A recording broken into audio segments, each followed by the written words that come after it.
BRS అంటే మన ఇంటి పార్టీ అని ఎమ్మెల్సీ కవిత అన్నారు. మనది పేగు బంధం, వాళ్ళది ఓటు బంధం అని వివరించారు. సీఎం కేసీఆర్ రైతు బాంధవుడని పేర్కొన్నారు. నిజామాబాద్ జిల్లా బోధన్ ఎన్ఎస్ఎఫ్ మైదానంలో నిర్వహించిన బీఆర్ఎస్ బూత్ కమిటీ సభ్యుల సమావేశానికి ఎమ్మెల్యే షకీల్తో కలిసి ఎమ్మెల్సీ కవిత పాల్గొన్నారు. ఈ సందర్భంగా ఎన్నికల శంఖారావం ప్రారంభించారు. గులాబీ జెండా ఉత్సాహాన్ని బోధన్ ప్రజలు మరోసారి చూపించాలని వ్యాఖ్యానించారు. మనం చేసిన అభివృద్ధిని ప్రజలకు వివరించాలని పార్టీ కార్యకర్తలకు ఆమె సూచించారు.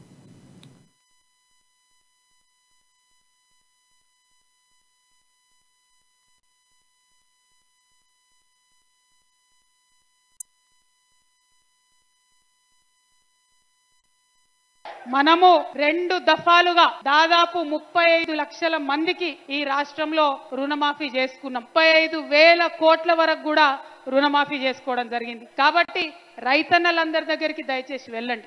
ఒక పక్క రుణమాఫీ, ఇంకొక పక్క రైతు బంధు. అన్నిటికన్నా ముఖ్యమైనది మన బోధనలోనే దాదాపు 1000 మంది రైతులు చనిపోయారు. దాదాపు 1000 మంది రైతులు.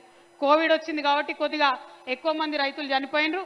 ఎట్లా చనిపోయినా, సామాన్యంగా చనిపోయినా, యాక్సిడెంట్ అయి చనిపోయినా, జబ్బు వచ్చి చనిపోయిన ప్రతి ఇంటికి దినవారాలు వెళ్ళక ముందే 5 లక్షల రూపాయలు మన బీమా పథకం కూడా చేరిన విషయం మీ అందరికి కూడా తెలిసింది. చర్చ జరుగుతున్నది. 54 కోట్ల రూపాయలను కూడా రైతు కుటుంబాలకు మనం ఇచ్చుకోవడం జరిగింది.